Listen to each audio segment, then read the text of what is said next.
Sir, ಈಗ ಚುನಾವಣೆ ನಡೀತಾ ಕೇರ್ಪೆಟ್ಲೆ ಆದ್ರೆ ಹಾಸನದಲ್ಲಿ ಕೆಲವು ಗಲಾಟೆಗಳು ಎಫ್ಐಆರ್ ಮೇಲೆ ಏನು ಅಂದ್ರೆ ಮೇನ್ ಹೆಡ್ ಕ್ವಾರ್ಟರ್ಸ್ ಹಾಸನಲ್ಲಿ ಇರುತ್ತೆ.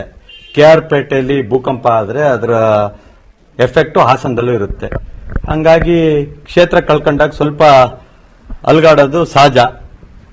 ಆ ಪ್ರತಿಕ್ರಿಯೆಯನ್ನ ಕೊಟ್ಟಿದ್ದಾರೆ. ಕಾನೂನು ಬಾಹಿರವಾಗಿ ಕೊಟ್ಟಿದ್ರೆ ಅದಕ್ಕೆ ಕಾನೂನು ರೀತಿಯಲ್ಲಿ ಕ್ರಮವನ್ನು ಎದುರಿಸ್ತಾರೆ. ಏನು ಮಾಡಿಲ್ಲ ಅಂತೇಳಿ ಹೇಳಿದ್ರೆ ಯಾವುದೇ ರೀತಿಯ ಆತಂಕ ಭಯ ಪಡೋ ಅವಶ್ಯಕತೆ ಇಲ್ಲ. ಅವರು ಹೇಳ್ತಾರೆ, ಚುನಾವಣೆ ಹಿಂದಿನ ದಿನ ಹಾಸನ ಶಾಸಕರಿಗೆ ಕೇರ್ಪೇಟೆ ಗಡಿ ಭಾಗದ ಗ್ರಾಮದಲ್ಲಿ ಏನು ಕೆಲಸ? ಇದು ಪ್ರಜಾಪ್ರಭುತ್ವ ರೀ. ನಾನು ಭಾರತ ದೇಶದಲ್ಲಿ ಯಾವ ಮೂಲೆಯಲ್ಲಾದ್ರೂ ಇರ್ತೀನಿ. ಕೆಆರ್ಪೇಟೆ ಕ್ಷೇತ್ರ ಚುನಾವಣೆಗೆ ಒಳಪಟ್ಟಿದೆ. ನಾನು 3ನೇ ತಾರೀಕು ಸಂಜೆ 6 ಗಂಟೆ ಮೇಲೆ ಆ ಕ್ಷೇತ್ರದಲ್ಲಿ ಇರಬಾರ್ದು ಅನ್ನೋದು ದೇಶದ ಕಾನೂನು. ಅದಾದ್ಮೇಲೆ ನಾನು ಹೊಳೆನರಸೀಪುರದಲ್ಲಾದ್ರೂ ಇರ್ತೀನಿ, ಪಡುಲಿಪ್ಪೆಲ್ಲಾದ್ರೂ ಇರ್ತೀನಿ, ಶ್ರವಣಬೆಳಗೊಳದಲ್ಲಾದ್ರೂ ಇರ್ತೀನಿ. ಕೇಳಕ್ ಅವ್ರು ಯಾರು? ಏನಿದೇನು ದಬ್ಬಾಳಿಕೆನಾ? ಏನ್ ಪಾಳೆಗಾರ? ನಾನು ಗೌಡನೇ, ನಾನು ಹಾಸನ ಹೇಮಾವತಿ ನೀರು ಕುಡ್ದಿರೋನೆ. ನನಗೆ ಇವೆಲ್ಲ ಗೊಡ್ಡು ಬೆದರಿಕೆ ಇವೆಲ್ಲ ಹೇಳೋದನ್ನ ಬೇರೆ ಯಾರ ಹತ್ರನಾದ್ರೂ ಇಟ್ಕೊಳಕ್ ಹೇಳಿ. ಪ್ರೀತಮ್ ಗೌಡನ ಹತ್ರ ಮಾತಾಡ್ತಿದ್ದೀನಿ ಅನ್ನೋದು ಅವ್ರಿಗೆ ಜ್ಞಾಪಕ ಇರಬೇಕು. ಅರಸೀಕೆರೆಲಿರ್ಲಿ, ಬೇಲೂರಲ್ಲಿರ್ಲಿ, ಅಲ್ಲಿ ಹಾಕಿರ್ಬೇಕು. ನನ್ನ ಇಷ್ಟ ಸರ್, ನಾನು ಎಲ್ಲಾದ್ರೂ ಇರ್ತೀನಿ. ಚುನಾವಣಾ ಕಾರ್ಯತಂತ್ರ ಮಾಡಬೇಕು. ನಾನು ಏನ್ ಕಾನೂನು ವ್ಯಾಪ್ತಿ ಇದೆ ಅದನ್ನ ಬಿಟ್ಟು ಎಲ್ಲ ಏನಾದ್ರೂ ಮಾಡುವಂತ ಶಕ್ತಿ ನನಗಿದೆ, ನಾನು ಮಾಡ್ತೀನಿ. ಸರ್, ಈಗ ಒಟ್ಟರಲ್ಲಿ ಗಣೇಶ್ ಮತ್ತೆ ಇನ್ನೊಬ್ರು ಎಫ್ಐಆರ್ ವಿರುದ್ಧ ಮಾಡಿರೋಂಥದ್ದು ಎಫ್ಐಆರ್ ಆಗೋ ಕಾರಣ ಅನ್ಸುತ್ತೆ. ಏನೋ ಕೊಟ್ಟಿರ್ತಾರೆ. ನಾನು ಹೇಳಿದ್ನಲ್ಲ, ಕಾನೂನು ರೀತಿ ಏನ್ ಕ್ರಮ ಕೈಗೊಳ್ತಾರೆ ಆ ಕ್ರಮನ ನಾನ್ ತಪ್ಪು ಮಾಡಿದ್ರೆ ನನಗೂ ನನ್ನ ಮೇಲೂ ಕ್ರಮ ಕೈಗೊಳ್ಳಿ. ಬೇರೆಯವರು ತಪ್ಪು ಮಾಡಿದ್ರೆ ಬೇರೆಯವರು ಅದನ್ನ ಎದುರಿಸ್ಲಿ. ಸರ್, ಇನ್ನೊಂದು ರೇವಣ್ಣ ಅವರು ಧರಣಿಪುರಕ್ಕೆ ಸ್ಥಳಕ್ಕೆ ಬರಬೇಕು, ಡಿಸಿಎಂ ಮೇಲೆ ಕೂಡ ಎಫ್ಐಆರ್ ಆಗಬೇಕು ಅಂತ ಒತ್ತಾಯ ಮಾಡಿದ್ರು. ಅವ್ರು ಹೇಳ್ದಂಗೆಲ್ಲ ಕೇಳೋದಕ್ಕೆ ಅದೇನು ಅವ್ರ ಮನೆ ಪಂಚಾಯಿತಿ ಅಲ್ಲ, ಈ ದೇಶದ ಕಾನೂನಿದೆ. ಅವ್ರದ್ದೇನಾದ್ರು ಸಮಸ್ಯೆ ಇದ್ರು ಹೋಗಿ ಕಂಪ್ಲೇಂಟ್ ಕೊಡ್ಲಿ. ಏನ್ ಮಾಡಬೇಕು ಅನ್ನೋದು ಸರ್ಕಾರ ತೀರ್ಮಾನ ಮಾಡುತ್ತೆ. ಅಧಿಕಾರಿಗಳು ಈ ಭಾರತದ ಸಂವಿಧಾನ ತೀರ್ಮಾನ ಮಾಡುತ್ತೆ. ಅವ್ರೇನು ರಾಜ್ಯ ಪಂಚಾಯಿತಿ ಮಾಡ್ತಾರೋ? ಅವ್ರ ಮನೆದೇನು ಜಗಳನ ಅವ್ರು ಬರ್ಲಿ ಇವ್ರು ಬರ್ಲಿ ಏನಕ್ಕೆ? ಅವೆಲ್ಲ ಮುಗೀತು. 2019 ಜುಲೈ ಏನ್ ಸರ್ಕಾರ ಇತ್ತು ಅವಾಗ ಪಾಳ್ಯಗಾರಿಕೆ ಸಂಸ್ಕೃತಿ ಹಾಸನದಲ್ಲಿ ಮುಗೀತು. ಈಗಿರೋದು ಪ್ರಜಾಪ್ರಭುತ್ವ. ಅವ್ರ ಕತೆ ಎಲ್ಲ ಕೇಳ್ಕೊಂಡು ಕೂರೋದಕ್ಕೆ ನಮಗ್ ಬೇರೆ ಕೆಲಸ ಇದೆ ಅಭಿವೃದ್ಧಿ ಕಡೆಗೆ. ಅವ್ರು ಹೇಳ್ದಂಗೆ ಕಾನೂನು ನಡೆಸಕ್ಕಲ್ಲ ಇರೋದು ಸರ್ಕಾರ. ಕಾನೂನು ಏನಿದೆ, ಭಾರತದ ಸಂವಿಧಾನ ಹೇಳುತ್ತೆ, ಅದ್ರ ಪ್ರಕಾರ ನಾವು ಕೆಲಸ ಮಾಡ್ತೀವಿ.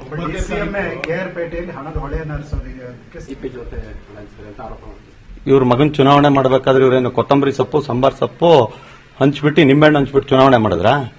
ಫಸ್ಟ್ ಏನಾದ್ರು ಮಾತಾಡಬೇಕಾದ್ರೆ ತಾವೇನು ಮಾಡಿದ್ರು, ತಮ್ಮ ತಂಡ ಏನು ಮಾಡಿತ್ತು ಚುನಾವಣೆಗಳಲ್ಲಿ ಅನ್ನೋದನ್ನ ಫಸ್ಟ್ ಅವ್ರು ಕೇಳ್ಕೊಳ್ಳಿ. ನಾವು ಮಾಡಿದ್ವೋ ಬಿಟ್ಟಿದ್ವೋ ಜನ ತೀರ್ಮಾನ ಮಾಡ್ತಾರೆ, ವೋಟ್ ಹಾಕಿರ್ತಾರೆ. ಆದ್ರೆ ಇವ್ರೇನ್ ಮಾಡಿದ್ರು ಅನ್ನೋದನ್ನ ಫಸ್ಟ್ ಪ್ರಶ್ನೆ ಮಾಡ್ಕೊಳ್ಳಿ.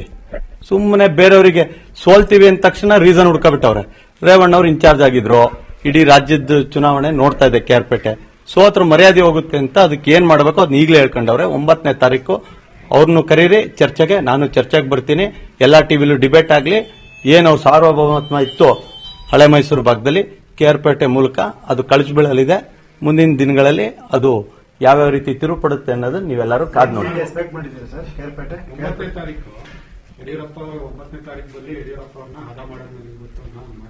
ಅವರು ಗದ್ದೆಲಿ ಹೊಲದಲ್ಲಿ ಹದ ಮಾಡಿ ಗೊತ್ತು. ರಾಜಕಾರಣದಲ್ಲಿ ಸನ್ಮಾನ್ಯ ದೇವೇಗೌಡರ ಹೆಸರು ಹೇಳ್ಕೊಂಡು ರಾಜಕಾರಣ ಮಾಡ್ತಾವ್ರೆ. ಅವ್ರಿಗೆ ಯಾವ ಹದನೂ ಗೊತ್ತಿಲ್ಲ, ಪದನೂ ಗೊತ್ತಿಲ್ಲ. 9ನೇ ತಾರೀಕು ಆದ್ಮೇಲೆ ನಾನು ಹೇಳಿದ್ನಲ್ಲ, ಚರ್ಚೆಗೆ ನಾನು ಸಿದ್ಧ ಇದ್ದೀನಿ. ಯಾವ ಸ್ಟುಡಿಯೋ ಅಂತ ತೀರ್ಮಾನ ಮಾಡಿ ಮಾತಾಡೋಣ. ನನಗೆ ಅದ್ರ ಬಗ್ಗೆ ಮಾಹಿತಿ ಇಲ್ಲ. ನಾನು ಕ್ಷೇತ್ರದ ಒಳಗಡೆ ಇದ್ದೆ. 3ನೇ ತಾರೀಕು ಸಂಜೆ 6 ಗಂಟೆ ತನಕ ಕೆಆರ್ಪೇಟೆಯಲ್ಲಿ ಇದ್ದೆ. ಗೊತ್ತಿಲ್ಲದೆ ಇರೋ ವಿಷಯನ ಗೊತ್ತಿದೆ ಅಂತೇಳಿ ಮಾತಾಡಕ್ ನಾನು ತಯಾರಿಲ್ಲ. ಏನೋ ಒಂದು ಷಡ್ಯಂತ್ರ ಹೂಡಿರ್ತಾರೆ ನೋಡಿ. ರಾಜಕೀಯದಲ್ಲಿ ತಂತ್ರ, ಕುತಂತ್ರ, ಪ್ರತಿತಂತ್ರ ಮಾಡೋದು ಸಹಜ. ಅವರೊಂದು ತಂತ್ರದ ಪ್ರತಿಫಲವಾಗಿ ಮಾಡಿದ್ದಾರೆ. ಅವರು ರಾಜಕಾರಣ ಮಾಡ್ತಿದ್ದಾರೆ, ಮಾಡ್ಲಿ, ನಾನು ಅದನ್ನ ಒಪ್ತೀನಿ. ಆದ್ರೆ ದುಡ್ಡು ಹಂಚಿದ್ರು, ನಾವು ಕೊತ್ತಂಬರಿ ಸೊಪ್ಪು ಹಂಚಿದ್ವಿ ಅನ್ನೋದ್ರ ಬದಲು ಅವರು ಚುನಾವಣೆ ಮಾಡೋರು, ನಾವು ಚುನಾವಣೆ ಮಾಡಿದೀವಿ, ಈ ಸಲ ಸೋಲ್ತೀವಿ ಅಂತ ಒಪ್ಕೊಬಿಡ್ಲಿ. ಸೊ 9ನೇ ತಾರೀಕು ಆದ್ಮೇಲೆ ಸೋತಿದೀವಿ ಅಂತ ಒಪ್ಕೊಳ್ಳಿ. ಅದನ್ನ ಬಿಟ್ಟು ಇವ್ರು ಗೆದ್ದಾಗ ಇವರೆಲ್ಲರೂ ಸ್ವಾಮಿ ವಿವೇಕಾನಂದರು, ನಾವೆಲ್ಲರೂ ಗಬ್ಬರ್ ಸಿಂಗ್ಗಳು. ಇವ್ರಿಗೇನಾದ್ರು ಗೆದ್ರೆ ನಾವುಗಳು ಗಬ್ಬರ್ ಸಿಂಗ್ ಅನ್ನೋ ರೀತಿಲಿ ಮಾತಾಡೋದು ಬೇಡ.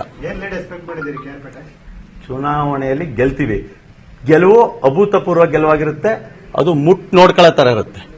1,000 2,000 ಇರೋದಿಲ್ಲ. ನಾನು ಇವತ್ತು ಹೇಳ್ತಾ ಇದ್ದೀನಿ, ಒಂದು ಬೈಟನ್ನು ಇಟ್ಕೊಂಡಿರಿ. 9ನೇ ತಾರೀಕು ವಾಪಸ್ ರಿಪ್ಲೈ ಮಾಡಿ. ಪಕ್ಕದ ಸ್ಕ್ರೀನ್ ಅಲ್ಲಿ ಇದಿರಬೇಕು, ಇನ್ನೊಂದು ಸ್ಕ್ರೀನ್ ಅಲ್ಲಿ ರಿಸಲ್ಟ್ ಬರ್ತಾ ಇರಬೇಕು.